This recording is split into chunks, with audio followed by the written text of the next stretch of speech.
ನಮಸ್ತೆ ಎಜಿ ನ್ಯೂಸ್ಗೆ ಸ್ವಾಗತ. ವಕ್ಫ್ ಬೋರ್ಡ್ ಮಾಜಿ ಜಿಲ್ಲಾಧ್ಯಕ್ಷ ಸಿಕಂದರ್ ವಿಡಿಯೋ ಮೂಲಕ ಮಾತನಾಡಿ, ಮಾಜಿ ಮುಖ್ಯಮಂತ್ರಿ ಯಡಿಯೂರಪ್ಪನವರ ಮಾಜಿ ಆಪ್ತ ರಾಜಕೀಯ ಕಾರ್ಯದರ್ಶಿ ಸಂತೋಷ್ ವಿರುದ್ಧ ಅಸಮಾಧಾನ ವ್ಯಕ್ತಪಡಿಸಿದ್ದಾರೆ. ನಗರದಲ್ಲಿ ದಿನೇ ದಿನೇ ಹೆಚ್ಚಾಗ್ತಾ ಇರುವ ಪರ ವಿರೋಧಗಳ ಬಗ್ಗೆ ಸಂತೋಷ್ ಅವರು ಆಪ್ತರು ವಿಡಿಯೋ ಮಾಡುವುದರ ಮೂಲಕ ವಕ್ಫ್ ಬೋರ್ಡ್ ಮಾಜಿ ಜಿಲ್ಲಾಧ್ಯಕ್ಷ ಸಿಕಂದರ್ ಅವರಿಗೆ ನಿನ್ನನ್ನ ಬೋರ್ಡ್ ಅಧ್ಯಕ್ಷ ಮಾಡಿದ್ದು ನಮ್ಮ ನಾಯಕರು ಸಂತೋಷ್ ಅವರು ಅಂತ ಹೇಳಿದ್ದು. ಆದರೆ ಸಿಕಂದರ್ ಮಾತನಾಡಿ, ಇಂತಹ ಸುಳ್ಳು ಮಾಹಿತಿ ಕೊಡಬಾರದು, ಸತ್ಯಾನೇ ಬೇರೆ. ನಾನು ಬೋರ್ಡ್ ಅಧ್ಯಕ್ಷ ಆಗಲು ನನ್ನ ಸ್ವಂತ ಪರಿಶ್ರಮ ಹಾಗೂ ನನ್ನ ಗುರುಗಳು ಆದ ಶಾಫಿ ಆಸಾದೆ ಮೌಲಾನ್ ಅವರ ಸಹಾಯ ಹಾಗೂ ನನ್ನ ಸ್ವಂತ ಬಲದಿಂದ ನಾನು ಅಧ್ಯಕ್ಷನಾಗಿದ್ದೇನೆ ಹೊರತು ನಿನ್ನಿಂದ ಅಲ್ಲ ಅಂತ ಹೇಳಿ ಅರಸೀಕೆರೆಯಲ್ಲಿ ಅಶಾಂತಿ ಉಂಟು ಮಾಡಲು ಪ್ರಚೋದನೆ ಹೇಳಿಕೆಯನ್ನ ಕೊಡುತ್ತಿರುವ ಸಂತೋಷ್ ಅವರಿಗೆ ಕಿವಿ ಮಾತು ಹೇಳಿದ್ದಾರೆ. ರಾಜಕಾರಣ ಮಾಡಬೇಕಂದ್ರೆ ಎಲ್ಲರ ಜೊತೆ ಚೆನ್ನಾಗಿರು, ಜಾತಿಗಳ ಮಧ್ಯೆ ಕೋಮು ಗಲಭೆ ಸೃಷ್ಟಿ ಮಾಡಬೇಡ. ನಿನ್ನ ಜೀವನದ ಸಂಪೂರ್ಣ ಚರಿತ್ರೆ ನನಗೆ ತಿಳಿದಿದೆ. ಅರಸೀಕೆರೆ ತಾಲೂಕು ಶಾಂತಿ ಸೌಹಾರ್ದತೆಯ ಊರು. ನಿನ್ನಿಂದ ಈ ಸೌಹಾರ್ದತೆಯಲ್ಲಿ ತಪ್ಪು ಸಂದೇಶಗಳು ಹೋಗುವುದು ಬೇಡ, ಪ್ರಚೋದನೆ ಹೇಳಿಕೆ ಕೊಡುವ ಕೆಲಸ ಮಾಡಬೇಡ ಅಂತ ವಿಡಿಯೋ ಮಾಡೋದ್ರ ಮೂಲಕ ತಮ್ಮ ಅಭಿಪ್ರಾಯ ಹಂಚಿಕೊಂಡಿದ್ದಾರೆ. ಅರಸೀಕೆರೆ ಜನತೆಗೆ ನಮಸ್ಕರಿಸುತ್ತಾ ಮತ್ತೊಮ್ಮೆ ಇದೇ 8 ದಿವಸದ ಹಿಂದೆ ಶುಕ್ರವಾರ ದಿವಸ ಟ್ರೆಂಡ್ಸ್ ಮುಂಗಡೆ APMC ಯಾರ್ಡ್ ಮುಂಗಡೆ ಗೇಟ್ ಮುಂಗಡೆ ಏನು ಆಕಸ್ಮಿಕ ಒಂದು ಘಟನೆ ನಡೆದಿತ್ತು, ಆಕ್ಸಿಡೆಂಟು. ಅದಕ್ಕೆ ಸ್ಪಷ್ಟೀಕರಣ ಕೊಡೋದಕ್ಕೆ ಇವತ್ತು ನಿಮ್ಮ ಮುಂದೆ ಮತ್ತೊಂದು ದಿವಸ ಬಂದಿದ್ದೀನಿ ನಾನು. ಏನು ಇದೇ ವಿಚಾರ ಇಟ್ಕೊಂಡು PP ಸರ್ಕಲಲ್ಲಿ ಒಂದು ಸಂಘಟನೆಯವರು ಅರಸೀಕೆರೆ ಬಂದ್ ಕರೆಯನ್ನು ಕೊಟ್ಟಿದ್ರು. ಬಂದ್ ಕರೆ ಕೊಟ್ಟಿದ್ದ ನಂತರ ಅಲ್ಲಿ ನಡೆದಿದ್ದು ಬೇರೆ. ಅಲ್ಲಿ ಆಕ್ಸಿಡೆಂಟ್ ಆಕಸ್ಮಿಕ ಆಯಿತು. ಇವರು ಇಬ್ಬರು ಹೊಂದಾಣಿಕೆ ಮಾಡಿಕೊಂಡ್ರು, ರಾಜಿ ಆದರು. ಒಂದು ಸಂಘಟನೆಯವರು ಬಂದ್ ಕರೆ ಕೊಟ್ಟರು, ಸಮೋಟೋ ಕೇಸ್ ಫಿಟ್ ಮಾಡಿ ಅಂತ ಹೇಳಿದ್ರು ಪೊಲೀಸ್ನವ್ರಿಗೆ. ಸಮೋಟೋ ಕೇಸ್ ಫಿಟ್ ಆಯಿತು, ಮುಗ್ದೋಯ್ದು ಅಧ್ಯಾಯನ. ಅದರಲ್ಲಿ ಯಾರು ತಪ್ಪಿದೆ ಯಾರು ತಪ್ಪಿಲ್ಲ ಅಂತ ಹೇಳಿ ಕಾನೂನಿದೆ, ಅದಕ್ಕೆ ಕ್ರಮ ತಗೊಳ್ಳುತ್ತೆ, ಅದು ಬೇರೆ ವಿಚಾರ.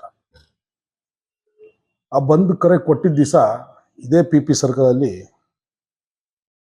ಇದೇ NR ಸಂತೋಷ್ ಅನ್ನೋನು ನಮ್ಮ ಸಮಾಜಕ್ಕೆ ಬಾಯಿಗೆ ಬಂದಾಗ ಮಾತಾಡ್ತಾನೆ, ಬಾಯಿಗೆ ಬಂದಾಗ ಬೈತಾನೆ. ಈ ಮನುಷ್ಯ ಅಲ್ಲಿ ಆಗಿರೋದು ಘಟನೆನೇ ಏನೋ, ಅಲ್ಲಿ ನಡೆದಿರೋ ಘಟನೆನೇ ಏನೋ.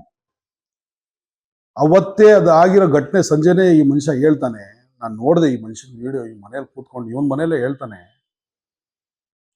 ಏಯ್ ಹುಡುಗ, ಅವನು ಅಧ್ಯಕ್ಷರ ಮಗನ್ಗೆ ಹೇಳ್ತಾನೆ, ನಗರಸಭೆ ಮಾಜಿ ಅಧ್ಯಕ್ಷರ ಮಗನ್ಗೆ, ಜುಟ್ಟೋ ಏನೋ ಹುಡುಗನೋ ಅಂತ ಕರೆದಿ, ನಾನು ಅಲ್ಲಿಗೆ ಬಂದ ತಕ್ಷಣಕ್ಕೆ ನೀನು ಇರಲಿಲ್ಲ, ನೀನು ಇರ್ತಿದ್ರೆ ಅದ್ರ ಪರಿಣಾಮ ಏನಾಗ್ತಿತ್ತು ನೀನು ನೋಡಬೇಕಿತ್ತು ಅಂತ ಹೇಳ್ತಾನೆ. ಈ ಮನುಷ್ಯ ಏನು ಕಾನ್ಸೆಪ್ಟಲ್ಲಿ ಇದ್ದಾನೆ ಅನ್ನೋದು ನೀವು ಯೋಚನೆ ಮಾಡಬೇಕಾಗತ್ತೆ, ನಾವು ಯೋಚನೆ ಮಾಡಬೇಕಾಗತ್ತೆ ಅರಸೀಕೆರೆ ತಾಲೂಕಿನವರಾಗಿ. ಅದು ಮುಗೀತು. ಅದು ಹೊರತುಪಡಿಸಿ ಒಂದು ಸಂಘಟನೆಯವರು ಕರೆ ಕೊಟ್ಟರು. PP ಸರ್ಕಲ್ ವೃತ್ತದಲ್ಲಿ ಒಂದು ಸಂಘಟನೆಯವರು BH ರೋಡ್ ಎಲ್ಲ ಬಂದ್ ಮಾಡಿಸಿ ಅಂಗಡಿಗಳೆಲ್ಲ ಬಾಗಿಲಾಕ್ಸಿ ಒಂದು ಪ್ರೊಟೆಸ್ಟ್ ಮಾಡ್ತಾರೆ. ಸಮೋಟೋ ಕೇಸ್ ಫಿಟ್ ಮಾಡಬೇಕು ಪೊಲೀಸ್ನವರು ಅಂತ ಹೇಳಿ. ಹೌದು, ನೋವಾಗಿದ್ರೆ ಸಮೋಟೋ ಕೇಸ್ ಫಿಟ್ ಮಾಡಿ ಅಂತ ಹೇಳಿ ಡಿಪಾರ್ಟ್ಮೆಂಟ್ನವ್ರಿಗೆ ಹೇಳೋದು ಆ ಸಂಘಟನೆ ಒಂದು ಕರ್ತವ್ಯ. ಅವ್ರು ಮಾಡ್ಕೊಂಡವ್ರೆ, ಅವ್ರ ಪಾಪ ಅವ್ರು ಮಾಡಿದ ತಪ್ಪಂತ ಹೇಳಿ ನಾನು ಹೇಳಕ್ ಬರಲ್ಲ. ಅಲ್ಲಿ NR ಸಂತೋಷ್ ಅನ್ನೋನು ಯಾರೋ ಸೇರಿಸಿರೋ ಜನಕ್ಕೆ, ಯಾವುದೋ ಸಂಘಟನೆಯವ್ರು ಸೇರಿಸಿರೋ ಜನಕ್ಕೆ ಬಂದ್ಬಿಟ್ಟು ಅಲ್ಲೂ ಸಹ ಇವನ್ ಜನಕ್ಕೆ ಸೇರಿಸಿರಂಗೆ ಅಲ್ಲಿ ಮಾತಾಡಕ್ ಬರ್ತಾನೆ. ಅಲ್ಲಿ ಯಾವ ಥರ ಕೋಮುಗಲಭೆ ಸೃಷ್ಟಿ ಮಾಡಕ್ ಬರ್ತಾನಂದ್ರೆ ಈ ಮನುಷ್ಯನ ಮನಸ್ಥಿತಿ ಅರ್ಥ ಮಾಡ್ಕೋಬೇಕು ಅರಸೀಕೆರೆ ಜನತೆ, ಯಾವ ಥರ ಇದೆ ಅಂತ ಹೇಳಿ. ಬಂದ್ಬಿಟ್ಟು ಮುಸ್ಲಿಂನವರು ಗುಂಡಗಳು, ಮುಸ್ಲಿಂನವರೇ ಅಲ್ಲ, ಇವರು ಮತಾಂತರ ಆಗಿರೋರು, ಹೇಡಿಗಳು ಅಂತ ಹೇಳಿ ಪ್ರಚೋದನಾಕಾರಿ ಭಾಷಣ ಮಾಡ್ತಾನೆ. ಅವತ್ತು ನಮ್ಮ ಅಧ್ಯಕ್ಷರು, ನಾವು, ನಮ್ಮ ಲೀಡರ್ಸ್ಗಳು, ಮುಸ್ಲಿಂ ಲೀಡರ್ಸ್ಗಳೆಲ್ಲ ಅವತ್ತು ನಮ್ಮ ಜಮಾತ್ ಕಮಿಟಿ ಆಫೀಸ್ ಹತ್ರ ನಮ್ಮ ಜಮಾತ್ ಕಮಿಟಿಯವರು ಸಹ ಎಷ್ಟು ನಮ್ಮ ಜನಕ್ಕೆ ಅವಾಯ್ಡ್ ಮಾಡಿದ್ದೀವಿ ನಾವು ಅಂತ ಹೇಳಿದ್ರೆ ಅವತ್ತು ಅದು ನಮಗೆ ಗೊತ್ತದು. ಅವತ್ತು ಏನಾರ ನಾವು ನಮ್ಮ ಹುಡುಗರು, ನಮ್ಮ ಸಮಾಜದವರು, ನಮ್ಮ ಕಮಿಟಿಯವ್ರ ಹತ್ರ ಬರ್ದಲೆ, ನಮ್ಮ ಅಧ್ಯಕ್ಷರ ಹತ್ರ ಬರ್ದಲೆ, ನಮ್ಮ ಹತ್ರ ಬರ್ದಲೆ, ನಮ್ಮ ಲೀಡರ್ಸ್ಗಳ ಹತ್ರ ಬರ್ದಲೆ ಡೈರೆಕ್ಟ್ ಏಕಾಏಕಿ ಏನಾರ ಪಿ ಸರ್ಕಲ್ಗೆ ಇವನ್ ಪ್ರಚೋದನಾಕಾರಿ ಭಾಷಣ ಕೊಡೋ ಟೈಮಲ್ಲಿ ಏನಾರ ಅಲ್ಲಿ ಹೋಗ್ತಿದ್ರೆ ಇವತ್ತು ಅಲ್ಲಿ ಪರಿಣಾಮ ಏನಾಗ್ತಿತ್ತು? ಇವತ್ತು ಅರಸೀಕೆರೆ ಒತ್ತು ಉರಿತಿತ್ತು. ಇದಕ್ಕೆ ಕಾರಣ ಯಾರು? ಇದಕ್ಕೆ ಕಾರಣ ಯಾರಾಗ್ತಿದ್ರು? ಈ ಮನುಷ್ಯ ಈ ತರ ಪ್ರಚೋದನಾಕಾರಿ ಭಾಷಣ ಕೊಟ್ಕೊಂಡು ಬರ್ತೀಯ ಅಂತ ಪೊಲೀಸ್ನವ್ರೇನು ಕೈ ಕೊಟ್ಕೊಂಡು ಕೂತೀರಾ? ಈ ತರ ಭಾಷಣ ಈ ಮನುಷ್ಯ ಒಂದ್ಸತಿ ಮಾಡಿಲ್ಲ, ಸುಮಾರು ಸತಿ ಮಾಡ್ಯಾನೆ. ಈ ಮನುಷ್ಯನ ಮನಸ್ಥಿತಿ ಏನಿ ಯಾವ ತರ ಇದೆ? ಈ ಮನುಷ್ಯ ಯಾದಿಗೆ ಈ ತರ ಎಲ್ಲ ಮಾತಾಡ್ತಾನೆ? ಯೋಚನೆ ಮಾಡ್ಬೇಕತ್ತಲ್ಲ ಇವತ್ತು ನಾವೆಲ್ಲ ಅರಸೀಕೆರೆ ಜನತೆ. ಇರ್ಲಿ, ಅದು ಒಂದು ಭಾಗ. ಅವತ್ತು ನಾವು ನಮ್ಮವ್ರಿಗೆಲ್ಲ ಹೇಳಿ, ಬುದ್ಧಿ ಹೇಳಿ, ಬೇಡ ಅಂತ ಹೇಳಿ ಸಮಾಧಾನ ಪಡಿಸಿದ್ವಿ. ಅದಾದ ನಂತರ ನಮ್ಮ ಒಂದು ಸಮಾಜಕ್ಕೆ, ಅದೇ ಸಮಾಜಕ್ಕಾಗಲಿ, ನಮ್ಮ ಸಮಾಜಕ್ಕೆ ಈ ಥರ ಎಲ್ಲ ನಿಂದಿಸ್ತಾನೆ ಮನುಷ್ಯ ಅಂತ ಹೇಳಿ ನಾವು ಈ ಮನುಷ್ಯನಿಗೆ ಒಂದು ವಿಡಿಯೋ ಮುಖಾಂತರ ಒಂದು ಉತ್ತರ ಕೊಟ್ಟಿದ್ದೆ ನಾನು. ಆ ಉತ್ತರ ಕೊಟ್ಟಿದ ತಕ್ಷಣ ನನಗೆ ಗೊತ್ತಿತ್ತು ಈ ಮನುಷ್ಯ ಬರಲ್ಲ, ಯಾರಿಗಾರ ಕೂರಿಸಿ ಮತ್ತೆ ಕೋಮ್ ಗಲಭೆ ಸೃಷ್ಟಿ ಮಾಡೋಕ್ಕೆ ಪ್ರಯತ್ನ ಪಡ್ತಾನಂತ ಹೇಳಿ ನನಗೆ ಗೊತ್ತಿತ್ತು. ಆ ಥರನೇ ಮಾಡ್ದ. ನಮ್ಮ ಹಾಸನ ರೋಡು ನಮ್ಮ ಅಣ್ಣ ಸ್ನೇಹಿತರು, ನಮ್ಮ ಅಣ್ಣ ತಂದಿರೋ ಅವರೆಲ್ಲ, ನಾವು ಅವರೆಲ್ಲ ಜೊತೆಯಲ್ಲಿ ಮುಂದ್ಗಡೆ ಬೆಳಗಿದ್ರೆ ಅವ್ರ ಮುಖ ನಾವು ನೋಡ್ತೀವಿ, ನಮ್ಮ ಮುಖ ಅವ್ರು ನೋಡ್ತಾರೆ. ಆ ಥರ ವಿಶ್ವಾಸ ಇಟ್ಕೊಂಡು ಬೆಳಿತಿದ್ದೀವಿ. ನಮ್ಮದು ಅವ್ರದ್ದು ವಿಶ್ವಾಸ ಭಾಳ ಚೆನ್ನಾಗಿದೆ. ಆಮೇಲೆ ಅರಸೀಕೆರೆಯಲ್ಲಿ ಹಿಂದೂ ಮುಸ್ಲಿಮು ಎಲ್ಲರೂ ನಾವು ಯಾವ ಥರ ಇದ್ದೀವಿ ಅಂತ ಹೇಳಿ ಭಾಳ ಸಹೋದರತೆಯಿಂದ ಇದ್ದೀವಿ. ಈ ಮನುಷ್ಯ ಬರೋಕ್ಕಿಂತ ಮುಂಚೆಯಿಂದನೂ ಆ ಥರನೇ ಇದೀವಿ, ಈ ಮನುಷ್ಯ ಬಂದ್ಮೇಲೂ ಆ ಥರನೇ ಇದ್ದೀವಿ. ಬಟ್ ಈ ಮನುಷ್ಯನ ಮನಸ್ಥಿತಿ ಯಾವ ಥರ ಇದೆ ಅಂತ ಹೇಳಿ ನೀವುಗಳು ಅರ್ಥ ಮಾಡ್ಕೋಬೇಕು. ಈ ಮಾತು ಏನಕ್ಕಂತ ಇದ್ದೀನಿ ಅಂತ ಹೇಳಿದ್ರೆ, ನಮ್ಮ ಸಮಾಜಕ್ಕೆ ಈ ಮನುಷ್ಯ ಈ ಥರ ನಿಲ್ಲಿಸಿದಾಗ ನಾನು ಒಂದು ವಿಡಿಯೋ ಮುಖಾಂತರ ಒಂದು ಈ ಮನುಷ್ಯನಿಗೆ ಒಂದು ಮಾತು ಹೇಳ್ತೀನಿ. ಅದು ಮಾತಾಡಿದ ತಕ್ಷಣ ಈ ಮನುಷ್ಯ ಅಲ್ಲಿ ಹಾಸನ ರೋಡು ನಮ್ಮ ಸ್ನೇಹಿತರಿಗೆ ಕೂರಿಸಿ ಈ ಥರ ನನ್ನ ಮೇಲೆ ಭಾಷಣ ಮಾಡೋದು ಏನೇನೋ ಹೇಳಿಸ್ತಾರೆ. ಅವರು ಪಾಪ ಅವ್ರಿಗೆ ಗೊತ್ತಿದೆಯೋ ಇಲ್ವೋ, ನಾನು ಈ ಮಟ್ಟಕ್ಕೆ ಬರ್ಬೇಕಂತ ಹೇಳಿದ್ರೆ ನಾನು ಸುಮ್ಮನೆ ಬಂದಿಲ್ಲ. 2002ರಲ್ಲೇ ನನ್ನ ಮೇಲೆ ರೌಡಿ ಶೀಟರ್ ಓಪನ್ ಆಗಿದೆ. ಇವತ್ತು ನನ್ನ ಮೇಲೆ ರೌಡಿ ಶೀಟರ್ ಇದೆ.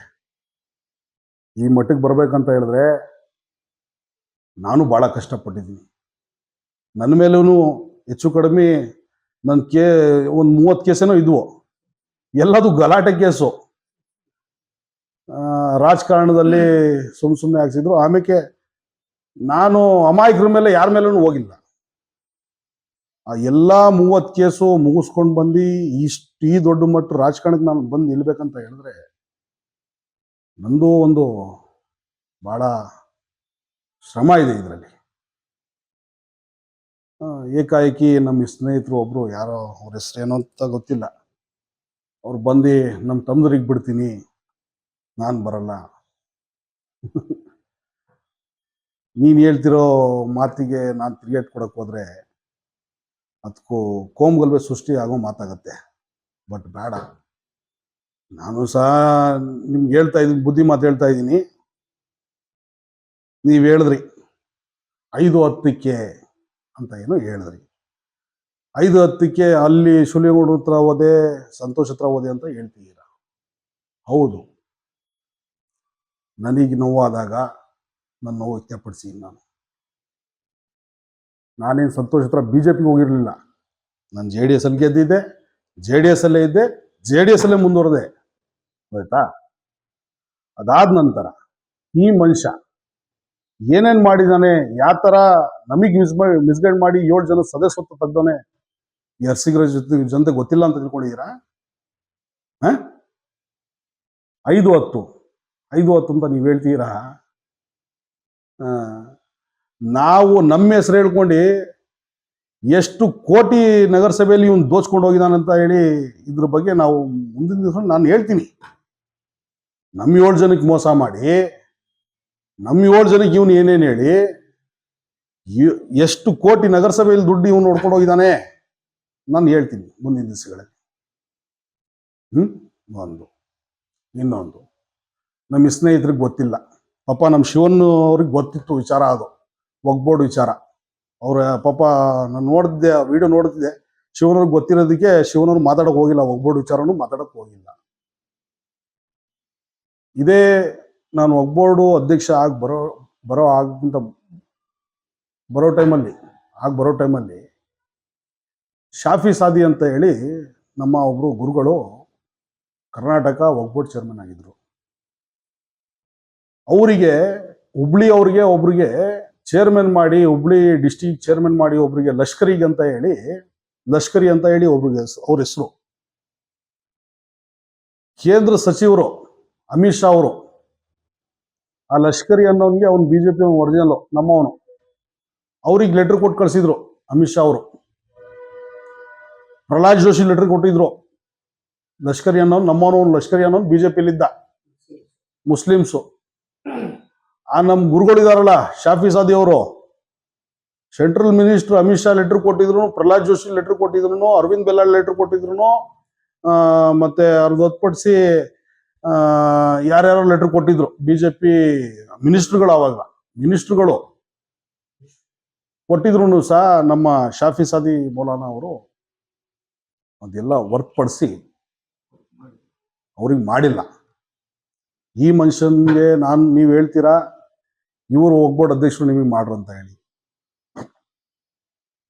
ಇವರು ಬಂದು ಜೇನ್ಗಲ್ ಸಿದ್ದಪ್ಪನ ಬೆಟ್ಟಕ್ಕೆ ಆಣೆ ಮಾಡಲಿ, ನಾನು ಮಾಡಿದ್ದು ಸಿಕಂದರ್ಗೆ ಒಗ್ಬೋರ್ಡ್ ಅಧ್ಯಕ್ಷ ಅಂತ ಹೇಳಿ. ಎಲ್ರಿಗೆ ಮಾಡಕ್ಕೆ ಸಾಧ್ಯ?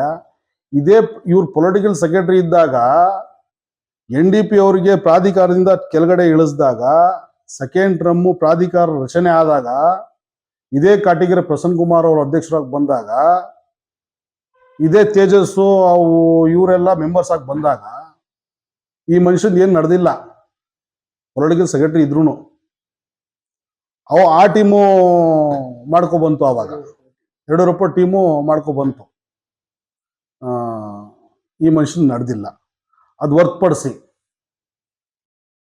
ನಾನು ಒಗ್ಬೋರ್ಡ್ ಅಧ್ಯಕ್ಷ ಆದಾಗ ಈ ಮನುಷ್ಯ ಪೊಲಿಟಿಕಲ್ ಮಾಜಿ ಆಗಿದ್ದ, ಪೊಲಿಟಿಕಲ್ ಸೆಕ್ರೆಟರಿ ಇರಲಿಲ್ಲ ಆವಾಗ. ಈ ಮನುಷ್ಯನ್ ಏನು ನಡೆದಿಲ್ಲ. ಅವರು ನಾನು ಏನು ಹೇಳಕ್ ಬಯಸ್ತಿದ್ದೀನಿ ಅಂತ ಹೇಳಿದ್ರೆ, ನಾನು ಒಗ್ಬೋರ್ಡ್ ಅಧ್ಯಕ್ಷ ಆಗಿರೋದು ಯಾವ ಥರ ಅಂತ ಹೇಳಿದ್ರೆ, ಶಾಫಿ ಸಾದಿ ಮೌಲಾನಾ ಅವರು ನಮ್ಮ ಗುರುಗಳಿದಾರಲ್ಲ, ಹಾಸನ್ ಡಿಸ್ಟಿಕ್ ಇಂದ ಹೆಚ್ಚು ಕಡಿಮೆ ನಮ್ಮ ಅರಸೀಕೆರೆಯಿಂದ ಹೆಚ್ಚು ಕಡಿಮೆ 3-4 ಜನ ಕಾಂಪೀಟ್ ಮಾಡಿದ್ರು. ಅದಕ್ಕೆ ಹಾಸನಿಂದ 4-5 ಜನ ಕಾಂಪೀಟ್ ಮಾಡಿದ್ರು, ಅರ್ಕಲ್ಗೂಡಿಂದ 3-4 ಜನ ಕಾಂಪೀಟ್ ಮಾಡಿದ್ರು, ಬೇಲೂರಿಂದ 2-3 ಜನ ಕಾಂಪೀಟ್ ಮಾಡಿದ್ರು. ಟೋಟಲ್ ನಮ್ಮ ಡಿಸ್ಟಿಕ್ ಅಲ್ಲಿ ಎಲ್ಲ ಕಾಂಪೀಟ್ ಮಾಡಿದ್ರು. ಒಂದು 20 ಇಂದ 19 ಜನ ಕಾಂಪೀಟ್ ಮಾಡಿದ್ರು. ಬಟ್ ಅದೆಲ್ಲದಕ್ಕೂ ಹೊರತುಪಡಿಸಿ ನಮ್ಮ ಶಾಫಿ ಸಾದಿ ಮೌಲಾನಾ ಅವರು ನನಗೆ ಮಾಡಿದ್ರು. ನಿಮ್ಮ ಕಡೆಯಿಂದ ಅಲ್ಲ ಇದಾಗಿದ್ದು. ಅದು ಸಂತೋಷ್ ಅವ್ರಿಗೆ ಗೊತ್ತು, ಅದು ಶಿವನಿಗೆ ಗೊತ್ತಿರೋ ಹೆಚ್ಚು ಕಡಿಮೆ ಅದು ಮಾತು. ಅದಕ್ಕೋಸ್ಕರ ನಾನು ಅದ್ರ ಬಗ್ಗೆ ಮಾತಾಡಕ್ ಹೋಗಲ್ಲ. ಇವರು ಒಂದು ನಿಜ ಅನ್ನೋದು ನಿಜ ಅಂತ ಹೇಳ್ಬೇಕು ನಾವು. ಇವರು ಉಪಾಧ್ಯಕ್ಷರು ಮಾಡಿ ಡಿಸ್ಟಿಕ್ ಅಂತ ಹೇಳಿ ನನಗೆ ಒಂದು ಲೆಟರ್ ಕೊಡ್ಸಿದ್ರು. ಉಪಾಧ್ಯಕ್ಷರು ಮಾಡಿ ಡಿಸ್ಟಿಕ್ಗೆ ಒಗ್ಬೋರ್ಡ್ ಉಪಾಧ್ಯಕ್ಷರು ಮಾಡಿ ಅಂತ ಹೇಳಿ ನನಗೆ ಲೆಟರ್ ಕೊಡ್ಸಿದ್ರು ಇವರು. ಅದು ಬಿಟ್ರೆ ಇವರು ಉಪಾಧ್ಯಕ್ಷರು ಮಾಡಕ್ ಹೋಗಿರ್ತಿದ್ದು, ನಾನು ಅಧ್ಯಕ್ಷ ಆಗಿ ಬಂದಿದ್ದು. ಇವ್ರ ಅದರಲ್ಲಿ ಪಾತ್ರ ಏನಿಲ್ಲ.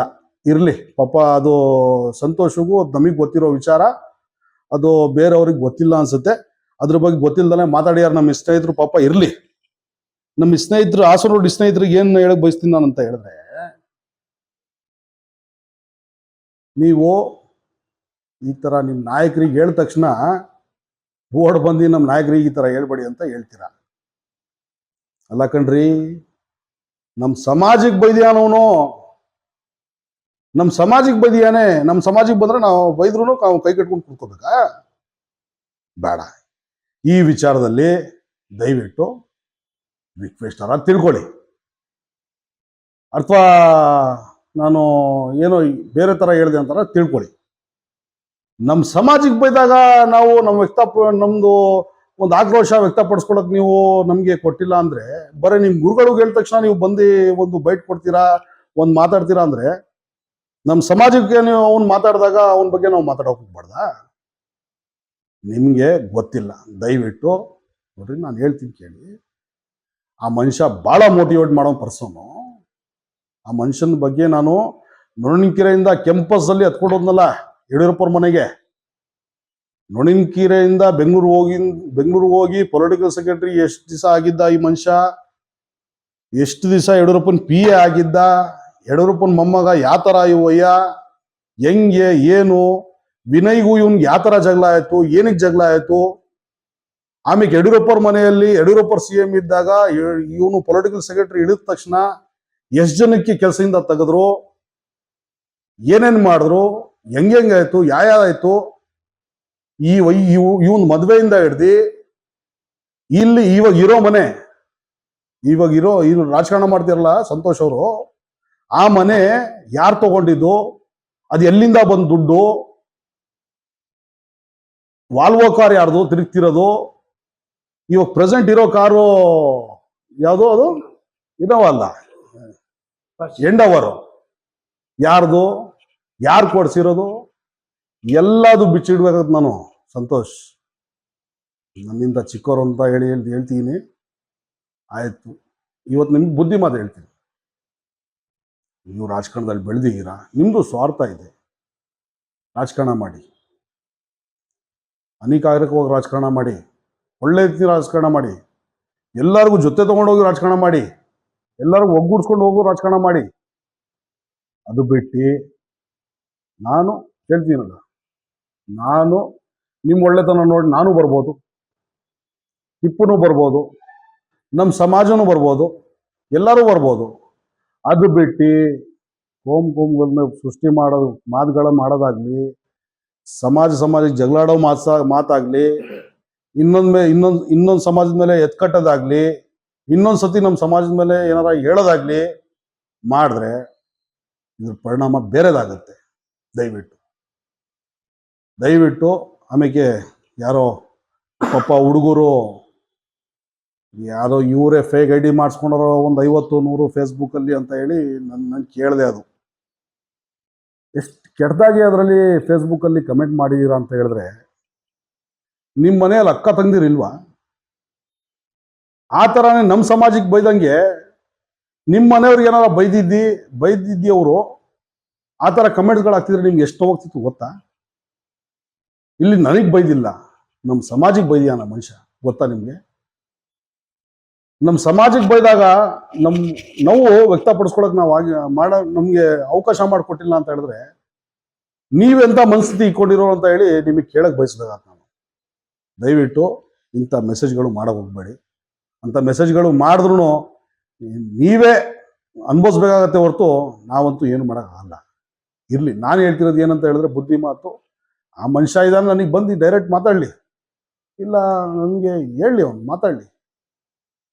ಮಾತಾಡಿದಾಗ ನಾನು ಮಾತಾಡ್ತೀನಿ. ಅದು ಬಿಟ್ಟು ಅವ್ರಿವ್ರ ಕೈಯಲ್ಲಿ ಬೈಟ್ ಮಾಡಿಸೋದು, ಒಂದು ಹೇಳಿಕೆ ಕೊಡಿಸೋದು, ಅದೆಲ್ಲ ಒಳ್ಳೇದಲ್ಲ. ಏನಾರ ಮಾತಾಡಿದ್ರೆ ಡೈರೆಕ್ಟ್ ಮಾಡಿ. ನೀವು ಡೈರೆಕ್ಟ್ ಫೋನೇ ಮಾಡ್ತಿರಲ್ರಿ ನೀವು, ನಿಮಗೆ ಹೆದರಿಕೆನೇ ಇಲ್ವಲ್ಲ? ಯಾರಿಗೆ ಬೇಕಾದ್ರೂ ಡೈರೆಕ್ಟ್ ಫೋನ್ ಮಾಡ್ತಿರಲ್ಲ ನೀವು, ಫೋನ್ ಮಾಡಿ ಮಾತಾಡಿ. ಇಲ್ಲ ಅಂತ ಹೇಳಿದ್ರೆ ನಾನು ಡೈರೆಕ್ಟಾಗಿ ಬಂದು ಮಾತಾಡ್ರಿ, ಅದು ಬೇರೆ ಪ್ರಶ್ನೆ. ಅದು ಬಿಟ್ಟು ಸುಮ್ಮನೆ ಏನೇನೋ ಮಾತಾಡಿ ಇದು ಮಾಡೋಕೆ ಹೋಗ್ಬೇಡಿ. ಇವತ್ತು ನಾನು ಹೇಳ್ತಾ ಇದ್ದೀನಿ, ಸುಮ್ಮನೆ ನಮ್ಮ ಸಮಾಜಕ್ಕೆ ಇವತ್ತು ಎಷ್ಟು ಬೇಜಾರಾಗಿದೆ, ಎಷ್ಟು ನಾವು ನಮ್ಮ ಸಮಾಜದವ್ರಿಗೆ ಸಮಾಧಾನ ಮಾಡಿದ್ದೀವಿ, ಎಷ್ಟು ನಮ್ಮ ಸಮಾಜಕ್ಕೆ ನಾವು ಕಂಟ್ರೋಲ್ ಮಾಡ್ಕೊಂಡಿದ್ದೀವಿ ಅಂತ ಹೇಳಿದ್ರೆ, ಇವತ್ತು ನೀವು ಮಾಡ್ದಂಗೆ ನಾವು ಮಾಡಕ್ಕೆ ಹೋಗ್ತಿದ್ರೆ ಇವತ್ತು ಅರ್ಸಿದ್ರೆ ಒತ್ತುರಿತಿತ್ತು, ಗೊತ್ತಾ? ಇದಕ್ಕೆ ಕಾರಣ ಯಾರಾಗ್ತಿದ್ರು? ದಯವಿಟ್ಟು ಬೇಡ, ಇಂಥವೆಲ್ಲ ಒಳ್ಳೇದಲ್ಲ. ನಾವು ಎಲ್ಲರೂ ನಮ್ಮ ಸಮಾಜದವರು, ಹಿಂದೂ ಬಾಂಧವರು, ಲಿಂಗಾಯತರು, ಎಲ್ಲರೂ ಚೆನ್ನಾಗಿದ್ದೀವಿ, ಭಾಳ ಅಂದರೆ ಭಾಳ ಚೆನ್ನಾಗಿದ್ದೀವಿ. ಇಲ್ಲಿ ಬಂದು ಬೇರೆ ಥರ ಕೋಮುಗಳು ಸೃಷ್ಟಿ ಮಾಡಿ ನಿಮ್ಮ ಬೇಳೆ ಬೇಯಿಸ್ಕೊಳ್ಳೋಕ್ಕೆ ಪ್ರಯತ್ನ ಪಡಬೇಡಿ. ಒಳ್ಳೆ ರೀತಿಯಿಂದ ರಾಜಕಾರಣ ಮಾಡಿ, ಒಳ್ಳೆ ರೀತಿಯಿಂದ ಮುಂದುವರಿರಿ. ಭಗವಂತ ನಿಮ್ಮ ಮನೆ ಬರದಲ್ಲಿ ಗೆಲುವು ಕೊಟ್ಟಿದ್ರೆ ಗೆಲ್ತೀರಾ, ಸೋಲು ಕೊಟ್ಟಿದ್ರೆ ಸೋಲ್ತೀರಾ. ಅದು ಬಿಟ್ಟು ಈ ಥರ ಒಂದು ಸಮಾಜದ ಮೇಲೆ ಒಂದು ಬೇರೆ ಬೇರೆ ಥರ ಷಡ್ಯಂತ್ರ ಉಪಯೋಗಿಸೋದು ಅದೆಲ್ಲ ಮಾಡೋಕೆ ಹೋಗಬೇಡಿ ಥರ ಹೇಳಿ. ಆಮೇಲೆ ನಾನು ನೋಡ್ತಾ ಇದ್ದೆ, ಸುಮಾರು ದಿವಸದಿಂದ ನಾನು ಅಬ್ಸರ್ವ್ ಮಾಡ್ತಾ ಇದ್ದೆ. MD Nasir, Arsikere, AG news. ಕನ್ನಡಿಗರ ಮೆಚ್ಚಿನ ನಿಮ್ಮ ಎಜೆ 24/7 ನ್ಯೂಸ್ ಕನ್ನಡ ವಾಹಿನಿ ಇದೀಗ ಟಿವಿಯಲ್ಲಿ ಲಭ್ಯ. ಒಂದು ವೇಳೆ ನೋಟಿಸ್ ಕೊಟ್ಟಿದ್ರೆ ವಾಪಸ್ ತಗೋತೀವಿ. ಇವತ್ತು ವಕ್ಫ್ ಪ್ರಾಪರ್ಟಿ ಅಂತೇಳಿ ಬರ್ತದೆ ಅಂತ ಹೇಳಿದ್ರೆ ರೈತರು ಬೀದಿಗೆ ಬಂದು ಏನ್ ಮಾಡ್ಬೇಕಾಗತ್ತೆ? ಯಾರು ವೋಟ್ ಹಾಕಿಲ್ಲ ಅಂದ್ರೆ ಗ್ಯಾರಂಟಿನೆಲ್ಲ ಸ್ಟಾಪ್ ಮಾಡ್ಬಿಡ್ತೀವಿ.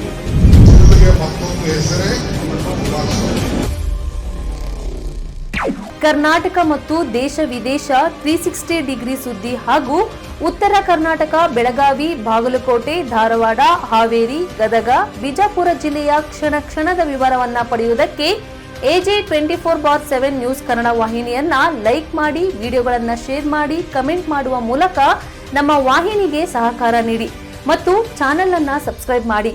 ಧನ್ಯವಾದಗಳು.